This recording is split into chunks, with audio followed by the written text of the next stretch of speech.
Hey guys, thanks for joining my channel. It's me, Rhonda, and this is I See with Rhonda. So I just feel led because I know I have had quite a lot of experiences in the dating realm. I'll give you a little bit of background on me.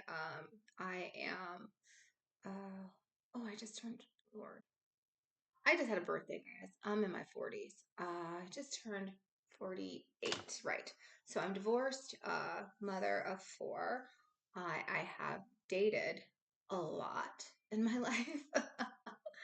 And I have always found myself, because I've, you know, been a single mom, been married, I'm very driven, independent. I've always been like, that independent, ambitious, driven type of woman. And some people see that now as more, what do they have, the masculine energy or what have you. Well, never did I want that title of having masculine energy or seeming dominant or anything like that because I'm a woman. Naturally, I want to have a softer side, but uh, that I had to be the breadwinner in a lot of cases, a single mom. You have to kind of have that tough shell because the world's kind of tough. So you want to take care of your kids. You want them to also know that they need to be independent and take care of themselves. And you know, you want to give them, you want to train them and raise them up in a way that God calls for us to do. So you have to give them the structure, the discipline, of course, the love. And so I try to bring, the softness and the everything into the parenting out there. My ex-husband is around. He's their first daughter. So we don't have, a big issue with needing a father figure because he's a great dad. I had I have other kids, but their dad isn't as present. But I digress.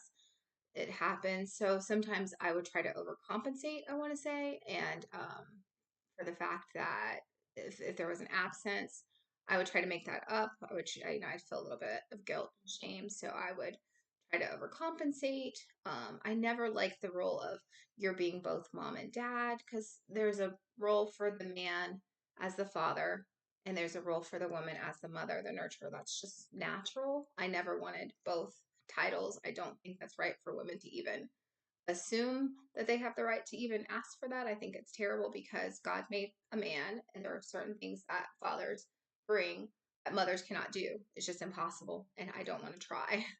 I don't even want that. I just pray that if there isn't the father around, that I can be enough. I pray that God gives me some type of male influence in my life. Like I have a brother when my dad was alive, uncles, cousins, things like that that have stepped in and filled the void. Church leaders, well, not really because I don't really trust many people around my kids. So, so just like family that I know I trust, male figures that can kind of be that, fill the gap, so to speak. I've never once ever taken anything away from the role that I know belongs to a man. It's just as a woman, being a single mother, you have to try to be everything somewhat if there's nothing else available. You just have to fill the gap. We're good as women. We got to fill them gaps as mothers. We do the best we can, and we want to fill those gaps for our babies. So in the dating world, um I always, I don't know, I always would, just I always put others needs first. So I never really um even really sat down and looked at what I expected or wanted out of a relationship. I just always wanted to be worthy or think that I was good enough. So I think I always went into it with the wrong mindset. So I really didn't, and I didn't like the right type of men for a long time. So I really felt that I wasn't worthy of dating maybe a good man who was together because I felt like I was a mess myself so much. There was a lot of unhealed trauma and issues from my childhood that played a part in my dating life. And I had to just adjust and adapt. And I think until I was healed, I was selecting men, or I was being selected by men that just could see that about me, that unhealed trauma, and it was just easier to be able to get away with things. They were just superficially, they looked good, they said the right things, and they I guess got my attention because it was just a quick little, okay, that's interesting. We'll see what he's up to. Maybe this one, maybe this one. I didn't look at the actual heart of the man. I didn't look at what his fruits were. I didn't look at anything in a way that I should have, because I didn't really know better, because I really didn't understand. Um, I didn't understand how important character was. I just wanted them to do okay for themselves and seemingly be good people, and that seemed to be enough for me. Mm, but it never was, because I just knew, as I grew with the Lord, as I grew in understanding of God's word, that you'll be known by your fruits. And it's important to kind of, it's not so much what they say, it's who they are and what they do, what they show you. So I started kind of paying attention. Well, this guy, he talks a lot, but does he ever really show up for you? Does he really care? Are you really somebody in his world? Does he want more? And I just wanted to get away from all that. So I just kind of got myself out of the game. I didn't like the situationships. I didn't like how I felt. Um, having, if it was casual sex with a person, it didn't do anything for me. It was empty. It wasn't meaningful. It didn't mean anything. It was just I didn't feel better about myself. I didn't feel more connected to the person. I really, honestly, it was, I didn't even like myself. After that, it wasn't what I wanted. So I thought, I think I want something more. I don't think this is for me. And again, as I followed and deepened with my walk with God, I realized it's not worth it. It's definitely not worth hell. No. And it's not even fulfilling. These people, these men aren't anything substantial. They don't have any depth. They just see physical. It's just lust, and that's it. There's no real connection. There's no depth. Their fruits just aren't. Well, what am I doing? So I kind of stepped back, and kind of took myself out of the dating game for a while. Um, let even my subscription go. I think I had some dating app subscriptions. They're probably still, because even when you like cancel and you don't pay anymore, I think they still keep your profile up, so it's probably still up.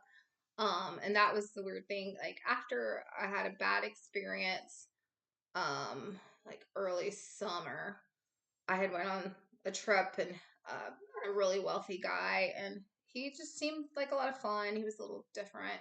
But we had a fun time. But then I was realizing, I saw him again in LA, and I was just like, what am I doing? This is meaningless.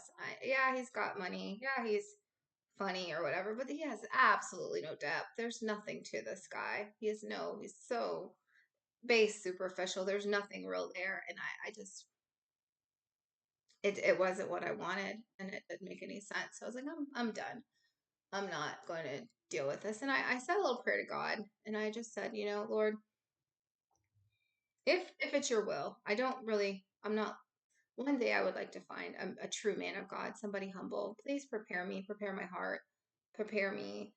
Um, I want I want somebody whose heart longs to be with you, Father. I want somebody who actions line up with their words. I want somebody who truly values me so I can value them. I want somebody who can give me peace so I can return it back to them. I want somebody who would want me for me, like the real me, and who wants to grow with you. And okay, yeah, I was specific too. I did want a bald man. I prefer bald men. And I wanted him to have a beard because I like facial hair on men. That's a little gray, because I'm older, so I like to see the gray through. So I had my prayer, and I like teeth and physical stuff. It's nice to have somebody you're attracted to. So definitely that. But I left it there, and I wanted to work on just me, just growing with the Lord, and just left it there. And didn't even think much of it. And I had just been going along and just content. I've got dogs, and I got my kids. So I was content. I'm like, you know what? I don't think I want to settle. I don't want the, hey, what are you doing? What's going on? What are you up to? Ooh, you look good. Yeah. I didn't really want those. I didn't respond to those texts anymore. I was just like, there's nothing there. Um, yeah.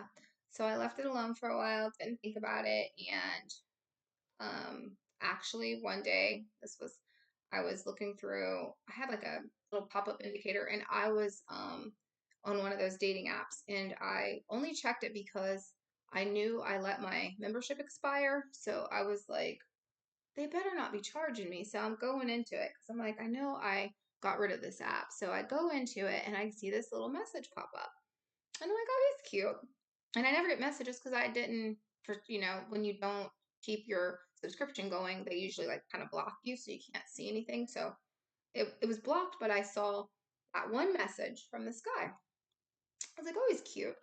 And he went to a HBCU, and he was like, he just had this little cute little message. I was like, oh, that's nice. And I had no idea when he sent the message. I had no idea, if it would get to him. And I knew I wasn't a member. I wasn't joining again because I was just kind of at that point, I'm not spending no more money. So I just jotted him a little message back like, hey, I'm not a member anymore. I let my subscription go. I'm not even sure why I got your message. That's kind of weird. But hey, if you get this message and you want to text me, great. Here's and I just put my number. I was like, why not? So then, like, a couple hours later, he shoots me back a text, and we've been just talking. And then for some reason, I was like, I want to hear his voice. I want to see if maybe he'll call me, because nowadays everybody has this. We got a text, right? But I feel like texting is kind of like, it's not personable. I can't really get to know you, and I like to hear voices. I like to kind of, you know, I feel like it's more personable.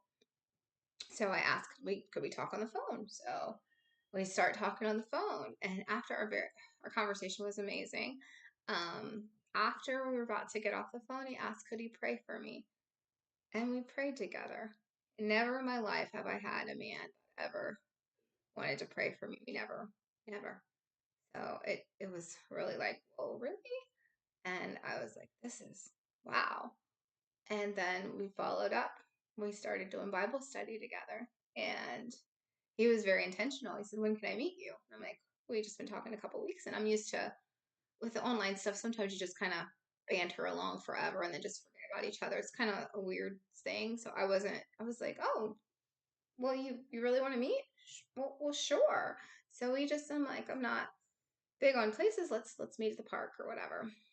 And we met. And when I first saw him, you guys, I gave him a hug, and I'm telling you what, it just, have you ever just felt the warmth of somebody? It was almost like there was a healing component when you held them in your arms and you embraced them. It's like something, just everything that I had, all of my insecurities, all of my, like, I always keep myself very guarded. My walls are always up. But it's like as soon as he held me, it just dropped. It was just like everything, and it was so therapeutic. I just didn't want to stop hugging him.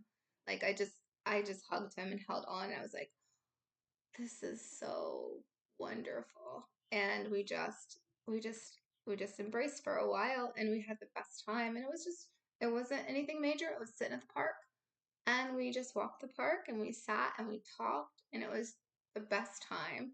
And I took him to another park. I took him to all my favorite spots because he came down from Cleveland, which is a couple hours away, to see me. So I took him to all my favorite places. We went to eat, and we just had the best time. Like, I just was so drawn to him. And I'm not a touchy feely person. I don't like to hug. I don't like to hold hands. I'm not really touch. But when I'm with him, ladies, everything just kind of, I just wanted to hold him. I just wanted to be near him. There's just something about his energy, his presence. We just, we prayed again together, and he just loves God. And it was not a show. It wasn't like, I'm just going to do this to be impressive or show her. No, it's his character. It's who he is. And that was beautiful. So I just want to let you ladies know that there are men out there the right men. They don't have to pound their chest and tell you how proud they are and how alpha they are and how they need a woman to submit, know her place. No, the right man doesn't have to say a word. He's humble, he's calm, and when you meet him, it's like your body will instinctively just know, I can let my guard down. I can be my most feminine girl. I don't put out there like I'm super feminine, whatever, but this man, I'm telling you, I want to cook for him. I want to take care of him. I want to hold him. I want to nurture him. I want to pray with him because what I get when I'm around him is so protective. It's so safe. It's so secure. It's so healing. It's fundamental. It's like our missing puzzle piece. And I was one of those women that was at the point where I was like, I'm okay without it. And you are okay alone. It's not, you can be single. That's perfectly fine. But I feel like there's something so beautiful when God sends you the one that actually wants to pray with you, respects you, cares about you, loves you. It's like it comes together. Like it's just this beautiful, beautiful combination. And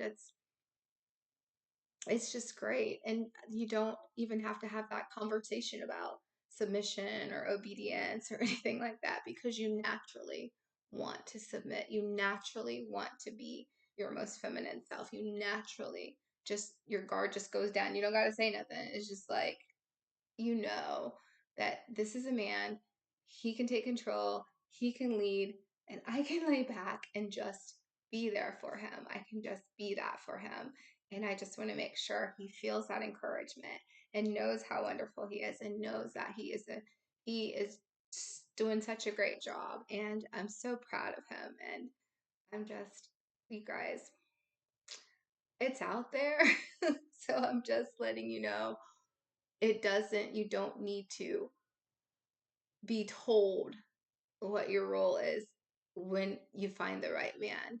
You just know, you just become what God called you to be. You just are made, but because the man is the head, he brings that in with himself. It's part of him being the leader. It's part of his character. It's part of that. And when it's almost like it's not even something that you really physically see. It's something more like almost like a chemistry, like your body kind of responds and reacts. It's almost like your soul kind of looks and acknowledges, that's it.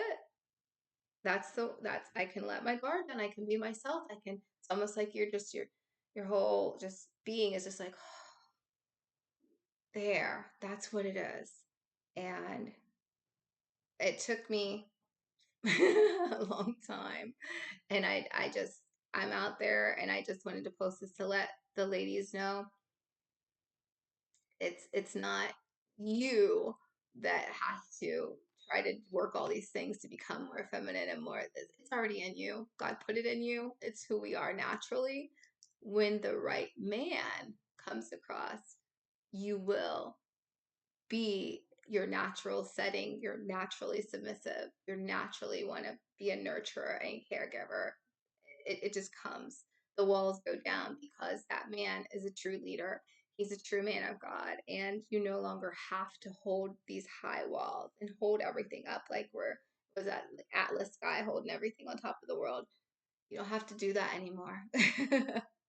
It's out there. So I just wanted to encourage you, all you ladies out there, um, keep praying, keep keep walking in faith, keep studying the word, and keep the faith because there's hope and they're out there. Just don't settle. Just keep yourself where you're at. Don't move. And and when it's time, God will bring them. God will bring them to you. That's my prayer for all of you out there. That's my prayer. That's my dream. I want to see all of us in healthy, happy relationships, working towards the kingdom of God, working towards a marriage. I want to see a bunch of marriages in 2025 that are built on a love of God, that are built on that strong foundation of friendship, commitment, respect, loyalty. devotion of God and worship. So that is my prayer. That is my wish for all of you. Thank you guys for tuning in. I hope you have a blessed day. Take care. Till next time. Bye.